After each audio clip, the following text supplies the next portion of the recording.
என்ன 18 பட்டி வந்தாச்சாப்பா? அப்புறம் பரமசம் வரல, ராமசாமி வரல, 5 பேர் விட்டு போச்சு, 4 பேர் விட்டு போச்சுங்கிற பேச்சே இருக்கப்படாது. ஏன்னா எனக்கு இது மாதிரி ஆயிரக்கணக்கான பஞ்சாயத்து இருக்கு. புதிய பூமி நண்பர்கள் அனைவருக்கும் வணக்கம். நான் ராஜ்பாபு. இனி நான் பார்க்க போற காணொலி அன்றும் இன்றும் என்றும். என்ன பாக்குறீங்க? ஏதோ காஃபி விளம்பரத்தில் வர மாதிரி இருக்குண்டா? கிடையவே கிடையாதுங்க. இந்த பேசுற பேச்சை வச்சு சொல்லுவாங்க அன்றும் இன்றும் என்றும் ஒரே மாதிரி பேசணும் அப்படின்ட்டு.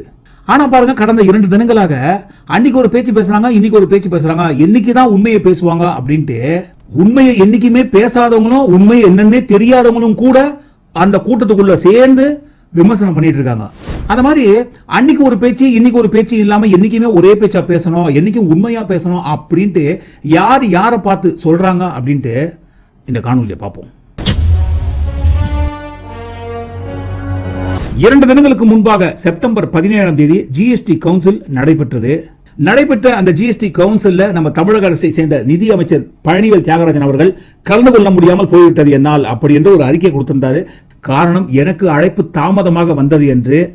தாமதமான அழைப்பு, அதுல அஜெண்டா என்னன்னு அதோட தாமதம். மேலும் தமிழக அரசு சார்பாக நடைபெற்ற அந்த ஜிஎஸ்டி கவுன்சிலுக்கு அறிக்கை ஒன்றையும் கொடுத்திருந்தார். அந்த அறிக்கையில் அவர் என்ன சொல்லியிருந்தார்னா, இப்போதைக்கு பெட்ரோல் மற்றும் டீசலை ஜிஎஸ்டிக்குள் கொண்டு வரக்கூடாது. பெட்ரோல் மற்றும் டீசலை ஜிஎஸ்டிக்குள் கொண்டுவர தமிழக அரசு எதிர்ப்பு தெரிவித்துள்ளது. ஏன் பெட்ரோல் மற்றும் டீசலை ஜிஎஸ்டிக்குள் கொண்டு வரக்கூடாது அப்படின்னு தமிழக அரசு எதிர்ப்பு தெரிவிக்கிறாங்க? பொறுமை, அது சம்பந்தமாகத்தான் இந்த காணொலியில நம்ம பார்க்க போறோம். என்னையா ஓவரா பேசுறான தவிர பாம்ப வெளியே விட மாட்டேங்கிறானையா. பெட்ரோல் மற்றும் டீசல் ஆகியவற்றை இப்போதைக்கு ஜிஎஸ்டிக்குள்ள கொண்டு வரக்கூடாது அப்படின்ற ஒரு எதிர்ப்பை தமிழ்நாடு அரசு மட்டும்தான் தெரிவித்ததா?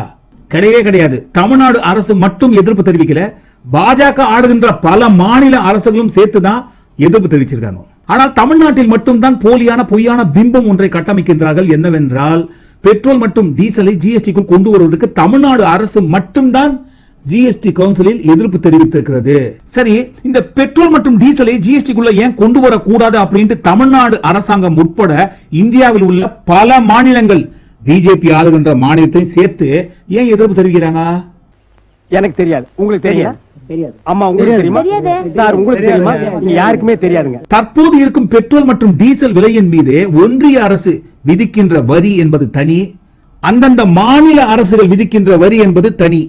இதை போன்ற மாநிலத்துக்கு மாநிலம் தனித்தனியாக அவர்களின் வரியும் ஒன்றிய அரசு வரியும் தனித்தனியாக விதித்துக் கொண்டிருக்கும் இந்த சமயத்தில் பெட்ரோல் மற்றும் டீசலை ஜிஎஸ்டி கொண்டு வந்துவிட்டால் ஒரே ஒரு வரி தான் ஜிஎஸ்டி என்பது. அந்த ஜிஎஸ்டியில என்ன சதவீதம் நிர்ணயம் பண்றாங்களோ அந்த சதவீதத்தில் இருந்து 50% மாநில அரசுக்கும் 50% ஒன்றிய அரசுக்கும் போகும். ஒன்றிய அரசுக்கு போகின்ற ஜிஎஸ்டி சிஜிஎஸ்டி சொல்லுவாங்க, மாநில அரசுக்கு வருகின்ற ஜிஎஸ்டி எஸ்ஜிஎஸ்டி சொல்லுவாங்க. இதே போல பெட்ரோல் மற்றும் டீசல் ஜிஎஸ்டி குள்ள கொண்டு வந்துவிட்டால் என்ன சதவீதத்தின் அளவு நிர்ணயம் செய்கின்றார்களோ அதற்கு மேல் ₹1 அல்ல 1 பைசா வரி அதற்கு மேல் ஒன்றிய அரசும் விதிக்க முடியாது, மாநில அரசுகளும் விதிக்க முடியாது. அதற்காகத்தான் பெட்ரோல் மற்றும் டீசலை ஜிஎஸ்டி குள்ள கொண்டு வருவதற்கு அனைத்து மாநில அரசுகளும் எதிர்ப்பு தெரிவிக்கிறாங்க. அததான் கேக்குறேன்ப்பா, எதுக்கு மாநில அரசுகள் எதிர்ப்பு தெரிவிக்கிறாங்க? பாயிண்ட், எதுக்காக எதிர்ப்பு தெரிவிக்கிறாங்க தெரியுங்களா? நடந்து முடிந்த அந்த ஜிஎஸ்டி கவுன்சில்ல நிதியமைச்சர் நிர்மலா சீதாராமன் அவர்கள் என்ன சொல்லியிருக்காங்கன்னா, பெட்ரோல் மற்றும் டீசலை ஜிஎஸ்டி குள்ள கொண்டு வந்து விட்டால் 1 லிட்டர் பெட்ரோல் ₹75க்கும் 1 லிட்டர் டீசலை ₹68க்கும் தாராளமாக வழங்க முடியும். ஏப்பா நல்ல விஷயம் தானப்பா. ₹100 ₹105 வித்திருக்கிற பெட்ரோல் 1 லிட்டர் ₹75 கிடைக்குது, ₹98 வித்திருக்கிற டீசல் ₹68 கிடைக்குது. நல்ல விஷயம் தானே. இதுக்கு ஏன் எல்லா மாநில அரசுகளும் எதிர்ப்பு தெரிவிக்கிறாங்க? நல்லா இல்லையே, தப்பாச்சே. தப்புதான். எது தப்பு அப்படின்ட்டு முழுசா இந்த காணொலியை பார்க்கும்போது தெரியும். பெட்ரோல ₹75க்கும் டீசல் ₹68க்கும் ஜிஎஸ்டி கொண்டு வந்ததற்கு பிறகு கொடுக்கலாம் அப்படின்னு சொல்றாங்க இல்லைங்களா? தப்பு கிடையாது. ஆனால் பெட்ரோல் மற்றும் டீசல் மீது விதிக்கின்ற ஒன்றிய அரசு வரி மற்றும் அந்தந்த மாநில அரசுகள் விதிக்கின்ற வரியை எடுத்துவிட்டு இந்த பெட்ரோலுடைய அடக்க விலை மட்டும் என்ன? இந்த பிரேக்கப் இருக்கு இல்லைங்களா? இந்தியன் ஆயில் வெப்சைட்டோட பிரேக்கப் இது. 1 லிட்டர் பெட்ரோலோட அடக்க விலை எவ்வளோ, டீலர் கமிஷன் எவ்வளோ, ஒன்றிய அரசு வரி எவ்வளோ, மாநில அரசு வரி எவ்வளோ அப்படின்ற விவரம் அடங்கிய பிரேக்கப் இது. பெட்ரோலோட மொத்த அடக்க விலை, சுத்திகரிப்பு செலவு எல்லாம் சேர்த்து மொத்தம் ₹39.29. இந்த ₹39.29 மேல ஒன்றிய அரசு விதிக்கின்ற வரி இருக்கு இல்லைங்களா, அது ₹32.90. அதற்கு பிறகு டீலர் கமிஷன் இருக்கு இல்லைங்களா, அது ₹3.82. அதற்கு பிறகு மாநில அரசு விதிக்கின்ற வரி இருக்கு இல்லைங்களா, அது ₹22.80. இது மொத்தமா சேர்த்துதான் 1 லிட்டர் பெட்ரோலின் விலை ₹98.81. அந்த விலை இருக்கும்போது அந்த சமயத்துல கொடுத்த பிரேக்கப் இது. குழப்பறியப்பா. இப்ப இந்த பிரேக்கப்புக்கும் ஜிஎஸ்டிக்குள்ள பெட்ரோலியம் டீசலையும் கொண்டு வரக்கூடாதுன்னு சொல்றதுக்கு என்னப்பா சம்பந்தம் இருக்கு? சம்பந்தம் இருக்கு. இப்போ இந்த பெட்ரோலுடைய அடக்க விலை, அதுக்கப்புறம் டீலர் கமிஷனு, ஒன்றிய அரசு வரி, மாநில அரசு வரி எல்லாம் சேர்த்துதான் 98 ரூபாய் 81 காசு அப்படின்னு இருக்கு. ஆனா பாருங்க, பெட்ரோல் மற்றும் டீசல் ஜிஎஸ்டிக்குள்ள கொண்டு வந்துட்டா 75 ரூபாய்க்கு பெட்ரோலையும் 68 ரூபாய்க்கு டீசலையும் கொடுக்க முடியும்ன்றாங்க. அது எந்த கணக்குல சொல்றாங்க அவங்க? 75 ரூபாய் பெட்ரோலும் 68 ரூபாய் டீசல் அப்படின்ட்டு நீதான் சொல்ல, நான் சொல்லவா? இப்போ உதாரணத்துக்கு பெட்ரோலோட மொத்த அடக்க விலையே 39 ரூபாய் 29 காசு. அதற்கு பிறகு டீலர் கமிஷனை சேர்த்துப்போம் 3 ரூபாய் 82 காசு. இது மொத்தமா சேர்த்தா 43 ரூபாய் 11 காசு வரும். இது பெட்ரோலோட மொத்தம் டீலர் கமிஷனோட சேர்த்து. இந்த 43 ரூபாய் 11 காசுக்கு மேலதான் ஜிஎஸ்டி விதிக்க போறாங்கன்னு வச்சுப்போமே. ஜிஎஸ்டின்றது ஹையஸ்ட் பர்சன்டேஜ் போடுறாங்கன்னு வச்சுப்போமே, 28%. 28% அளவுக்கு அந்த 43 ரூபாய் 11 காசுக்கு மேல போட்டாங்கன்னா ஜிஎஸ்டி மட்டும் 12 ரூபாய் வரும். அதாவது மாநில அரசுக்கு போகின்ற பங்கு 6 ரூபாய், ஒன்றிய அரசுக்கு போகின்ற பங்கு 6 ரூபாய், மொத்தமா சேர்த்து 28% 12 ரூபாய் சேர்த்து மொத்தமே பெட்ரோலோட விலை 55 ரூபாய் 11 காசு தான் வரும். ஆனா பாருங்க, ஜிஎஸ்டிக்குள்ள பெட்ரோல் டீசலை கொண்டு வந்துட்டா 1 லிட்டர் பெட்ரோலை 75 ரூபாய்க்கும் டீசலை 1 லிட்டருக்கு 68 ரூபாய்க்கும் கொடுக்க முடியும்ன்றாங்க. ஜிஎஸ்டிக்குள்ள பெட்ரோலை கொண்டு வந்துட்டா 28% அதிகப்படியா போட்டா கூட 55 ரூபாய் 11 காசு தான் வருது. ஆனா 75 ரூபாய்க்கு நம்மளால கொடுக்க முடியும் அப்படின்றாங்க. அப்ப அந்த இடத்துல தான் சூழ்ச்சியும் சூட்சமும் இருக்குது. நீ சொல்றது இப்பதான் கொஞ்சம் கொஞ்சமா புரியுற மாதிரி விளங்குற மாதிரி தோணுது. அப்போ பெட்ரோல் மற்றும் டீசல் ஜிஎஸ்டி உள்ள கொண்டு வந்துட்டா இந்த 39 ரூபாய் 29 காசு அடக்க விலை இருக்கு இல்லீங்களா, அந்த 39 ரூபாய் 29 காசுக்கு மேல 20 ரூபாயை இன்க்ரீஸ் பண்ணி 59 ரூபாய் 29 காசு தான் அடக்க விலை அப்படின்ற ஒரு கணக்கு வந்து நிக்கும். அந்த மாதிரி ஒரு கணக்குல காட்டுவாங்க, அந்த மாதிரி ஒரு கணக்கு போடுவாங்க. அந்த மாதிரி ஒரு 59 ரூபாய் 29 காசு பெட்ரோலின் 1 லிட்டர் அடக்க விலை அப்படின்னு சொல்லிட்டு அதுக்கு மேல ஜிஎஸ்டி போட்டு 75 ரூபாய் 77 ரூபாய் கிட்ட கொண்டு வந்துருவாங்க. அப்ப யோசிச்சு பாருங்க, மக்களை பொறுத்த வரைக்கும் 100 ரூபாயில இருந்து 105 ரூபாய் வரைக்கும் 1 லிட்டர் பெட்ரோல் போட்டு இருக்கும் போது திடீர்னு அது 77 ரூபாயா மாறும் போது அடேங்கப்பா, கிட்டத்தட்ட 23 ரூபாயில இருந்து 28 ரூபாய் வரைக்கும் கம்மி ஆயிடுச்சே அப்படின்ட்டு மக்களை பொறுத்த வரைக்கும் நிம்மதிதான். ஆனால் தற்போது பெட்ரோல் மற்றும் டீசல் மீது விதிக்கின்ற ஒன்றிய அரசு வரியும் மாநில அரசு வரியும் மொத்தத்தையும் எடுத்துட்டு ஜிஎஸ்டி உள்ள கொண்டு வந்துட்டாங்களா அப்படின்ற ஒரு பேர் இருக்கும். ஆனா பாருங்க, ஒன்றிய அரசோட வரி இப்ப பெட்ரோல் மீது இருக்கு இல்லீங்களா, இப்ப ஜிஎஸ்டி உள்ள கொண்டு வந்துட்டா அந்த வரி போயிடும். ஆனால் அந்த வரியோட பங்கு எவ்வளவோ அந்த ஒன்றிய அரசோட பங்கை மறைமுகமாக பெட்ரோலோட அடக்க விலையில சேர்த்துருவாங்க. அப்ப யோசிச்சு பாருங்க, பெட்ரோலின் அடக்க விலை 39 ரூபாயா இருந்து 59 ரூபாயா மாறும் போது 20 ரூபாய் கண்ணுக்கு தெரியாம போயிடும். அதற்கு பிறகு 50% ஜிஎஸ்டி மொத்தமா சேர்த்து கூட்டி கழிச்சு பார்த்தா ஒன்றிய அரசு இப்ப இருக்கிற பெட்ரோல் மீது வரி எவ்வளவோ அதே வரி தான் ஜிஎஸ்டிக்குள்ள கொண்டு வந்ததற்கு பிறகும் ஒன்றிய அரசுக்கு போகின்ற பங்கு போயினே தான் இருக்கும். மறைமுகமாக வரி என்பதற்கு பதிலாக அதில் அடக்க விலையில போய் சேர்ந்துரும். எதுக்காக அந்த பெட்ரோல் மற்றும் டீசல் மீது ஒன்றிய அரசு விதிக்கின்ற வரியை மறைமுகமாக அடக்க விலையின் மீது சேர்த்து எங்க எடுத்துப்பாங்களோ அப்படின்னு சொல்றோம்னா, ஒரு வருஷத்துல மட்டும் உதாரணத்துக்கு 2020-2021 இந்த பெட்ரோலிய பொருட்களின் மீது விதிக்கப்பட்ட வரியின் மூலமாக ஒன்றிய அரசுக்கு கிடைத்த வரி வருவாய் எவ்வளவு தெரியுங்களா? கிட்டத்தட்ட 3,71,726 கோடி.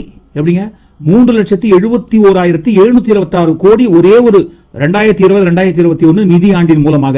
வேட் வரி இருக்கு இல்லீங்களா, அதை தனியா கணக்கு போட்டா கிட்டத்தட்ட 2,29,037 கோடி வேட் வரி மட்டும் ஒரு வருஷத்துல.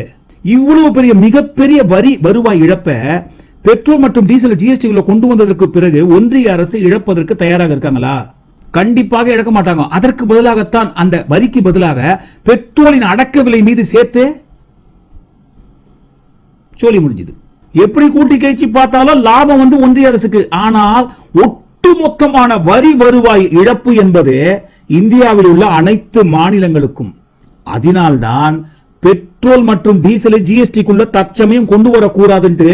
தமிழ்நாடு அரசு மட்டும் கிடையாது, இந்தியாவில் இருக்கிற எல்லா மாநிலங்களும், முக்கியமா பாஜக ஆளுகின்ற மாநில அரசுகளும் சேர்த்துதான் எதிர்ப்பு தெரிவிச்சிருக்காங்க. ஜிஎஸ்டிக்குள்ள வந்ததற்கு பிறகு பெட்ரோல் 75 ரூபாயும் டீசல் 68 ரூபாய்க்கும் கொடுக்கலாம் அப்படின்ட்டு இந்த ஒரு மறைமுக கணக்கின் அடிப்படையில தான் சொல்லியிருக்காங்க. மொத்தத்துல எப்படி பார்த்தாலும் லாபம் ஒன்றிய அரசுக்கு, ஆனா மாநில அரசுகளுக்கு கோவிந்தா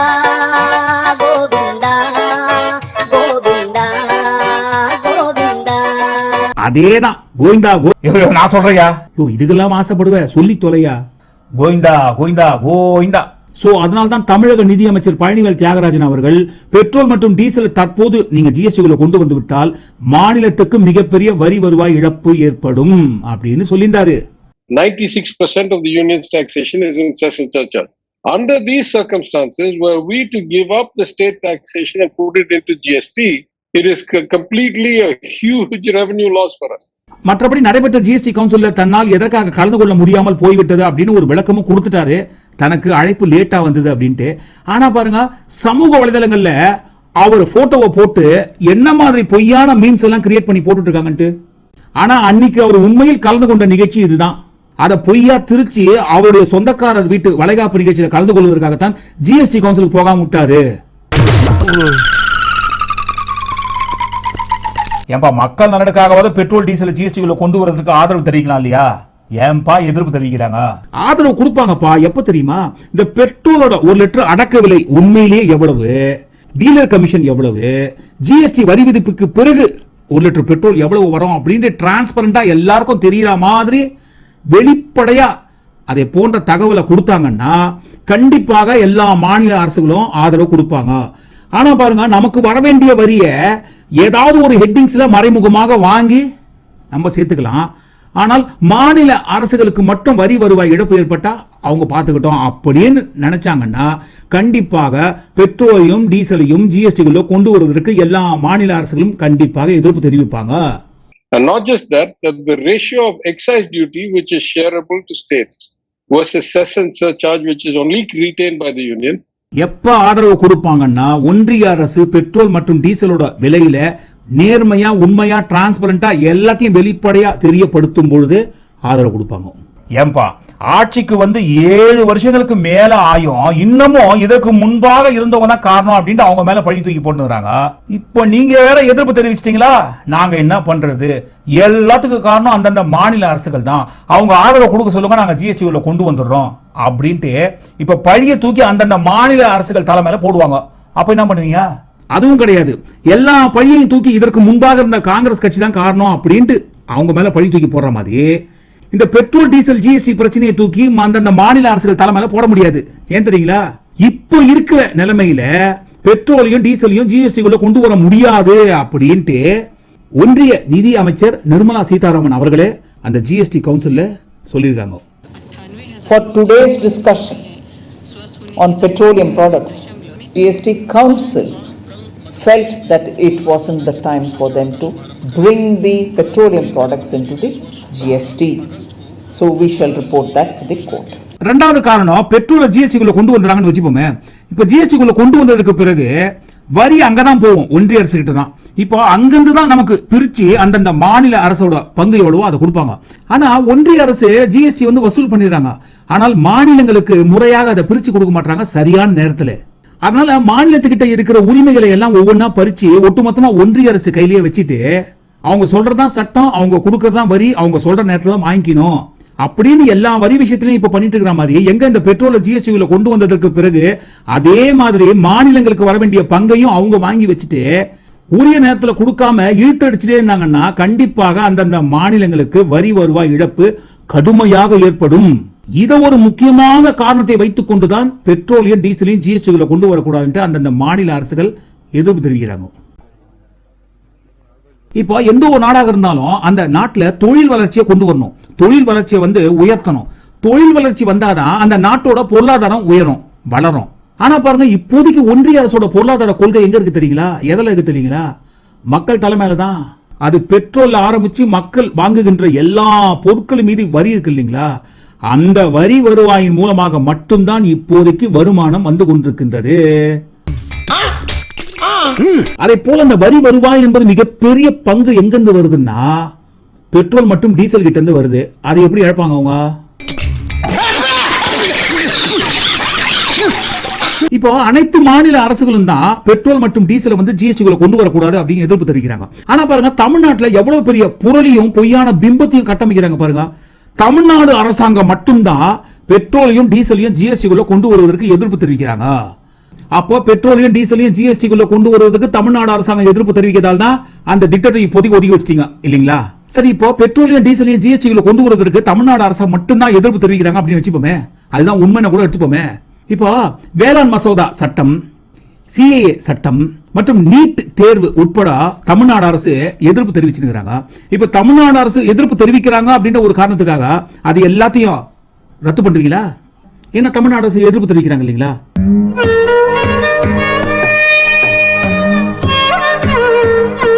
இல்ல தமிழ்நாடு அரசு எதிர்ப்பு தெரிவிக்கிறாங்க அப்படின்றதுக்காக அதை போன்ற சட்டத்தெல்லாம் நிறைவேற்றாம விட்டுருவீங்களா? ஏன்னா பெட்ரோலியம் டீசலையும் ஜிஎஸ்டிக்குள்ள கொண்டு வருவதற்கு தமிழ்நாடு அரசு எதிர்ப்பு தெரிவிப்பதற்காகத்தான் இப்போதைக்கு எங்களால கொண்டு வர முடியல அப்படின்ட்டு ஒன்றிய அரசு சொல்லல, தமிழ்நாட்டில் சொல்லி நிற்கிறாங்க. அதுவும் முக்கியமா தமிழ்நாட்டில் பாஜக கட்சி சேர்ந்தவர்கள் அன்றும் இன்றும் என்றும் ஒரே மாதிரி பேசணும், அன்னைக்கு ஒரு பேச்சு இன்னைக்கு ஒரு பேச்சு, எதிர்கட்சி ஆகும்போது ஒரு பேச்சு, ஆளுங்கட்சி ஆனதுக்கு அப்புறம் ஒரு பேச்சு எல்லாம் பேசக்கூடாது அப்படின்ட்டு அவங்க சொல்றாங்க. இந்த அன்றும் இன்றும் என்றும் அன்னைக்கும் இன்னைக்கும் என்னைக்கும் ஒரே மாதிரி பேசணும் அப்படின்னு சொல்றீங்க இல்லைங்களா? நாங்க ஆட்சிக்கு வந்தால் பெட்ரோல 40 ரூபாய்க்கு 1 லிட்டர் கொடுப்போம் அப்படின்னு சொல்லி 7.5 வருஷம் ஆகுது. तो मैं तो 35-40 रुपए डीजल पेट्रोल दे सकता हूं पूरे हिंदुस्तान को। वाह क्या बात है। 1 லிட்டர் பெட்ரோலோட விலை 100 ரூபாய்க்கு மேல கடந்து போயிடுச்சு. ஆனா பாருங்க, எங்களால அந்த பெட்ரோல் விலையை குறைக்க முடியாமல் போனதற்கு காரணம் இதற்கு முன்பாக இருந்த ஆட்சி தான் அப்படின்ட்டு 7.5 வருஷம் ஆயும் இதே பல்லவி தான் நம்ம பாடினுக்கிறோம்.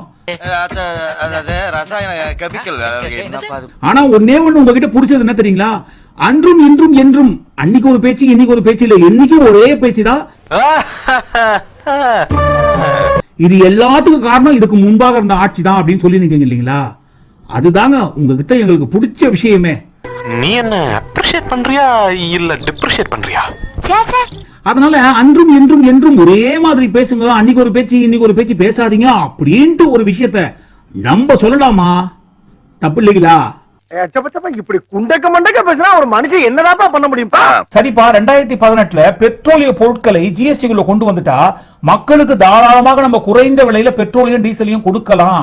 எதிர்கட்சியா இருக்கும்போது ஜிஎஸ்டிக்குள்ள கொண்டு வாங்கன்னாரு, ஆளுங்கட்சி ஆனதுக்கு பிறகு ஜிஎஸ்டிக்குள்ள கொண்டு வரக்கூடாதுன்றாரு. இந்த முரண்பாடு ஏன்? பெட்ரோல் மற்றும் டீசல் ஜிஎஸ்டிக்குள்ள கொண்டு வருவதால அதன் மூலமாக ஏற்படுகின்ற வரி இழப்பு என்பது மாநில அரசுகளுக்கு தான், ஒன்றிய அரசுக்கு கிடையாது அப்படின்ட்டு இந்த காணொலி முழுவதும் சொல்லியிருந்தேன். நீ கேட்கல போல்துக்கு. சரி போட்டோம். இந்த காணொலியோட இறுதியில நம்ம தமிழ்நாடு அரசாங்கத்திடம் வைக்கும் கோரிக்கை என்னவென்றால், அன்றும் இன்றும் என்றும் என்னைக்கும் ஒரே மாதிரி தான் பேசணும். எதிர்கட்சியா இருக்கும்போது ஆளுங்கட்சியின் மீது நம்ம என்னென்ன விமர்சனம் வைத்தோமோ அதே மாதிரி நம்ம ஆட்சிக்கு வந்ததற்கு பிறகு மக்களுக்கு என்னென்ன நன்மை செய்வோம் அப்படின்னு சொன்னோமோ அது எல்லாத்தையும் கொஞ்சம் ஃப்ரீயா இருக்கும்போது நீங்க ரீவன் பண்ணி பார்க்கணும். எதிர்கட்சியா இருக்கும்போது என்னென்னமோ சொன்னாங்க, ஆனால் ஆட்சிக்கு வந்ததற்கு பிறகு ஆளுங்கட்சியாக மாறியதற்கு பிறகு இப்ப என்னென்னவோ அதற்கு நேர்மாறாக செய்யறாங்க. அப்படி என்று எதிர்கட்சிகளும் மற்ற கட்சிகளும் உங்கள் மீது வைக்கின்ற விமர்சனத்தை ஒரு பக்கம் தள்ளி வச்சாலும், எதிர்கட்சிகள் வைக்கின்ற இதே விமர்சனங்களை வரும் நாட்களில் மக்கள் ஆளும் தமிழ்நாடு அரசாங்கத்தின் மீது வைக்காமல் பார்த்துக் கொள்வது தமிழ்நாடு அரசின் மிகச் சிறந்த கடமையாக இருக்க வேண்டும். எதிர்கட்சியாக இருக்கும்போது நம்ம என்னென்ன விமர்சனம் செஞ்சோமோ, ஆட்சிக்கு வந்ததற்கு பிறகு நம்ம எதையெல்லாம் செய்யறோம்னு சொன்னோமோ அதையெல்லாம் கண்டிப்பாக நீங்க செய்வீங்க அப்படின்ற ஒரு பெரிய நம்பிக்கையில மக்கள் உங்களுக்கு ஓட்டு போட்டு உட்கார வச்சிருக்காங்க ஆளும் கட்சியாக. அன்னைக்கு எதிர்கட்சியா இருக்கும்போது நம்ம என்ன சொன்னோமோ ஆளும் கட்சியாக வந்ததற்கு பிறகு அதை கண்டிப்பாக நிறைவேற்றணும். அப்போதுதான் வரும் நாட்களில் மக்களுக்கு உங்கள் மீது இதை போன்ற விமர்சனங்கள் வருவதற்கு வாய்ப்பு இல்லாமல் போகும். கண்டிப்பாக தமிழ்நாடு அரசு இதை போன்ற விமர்சனத்தில் தொடர்ந்து விழாமல் மக்களுக்கு தொடர்ந்து நல்லது செய்வார்கள் என்ற நம்பிக்கையோடு இந்த காணொலியை முடிப்போம். இந்த காணொலி பற்றி உங்களுக்கு கருத்து கமெண்ட் பண்ணுங்க. மீண்டும் இந்த காணொலியை சந்திப்போம். நன்றி.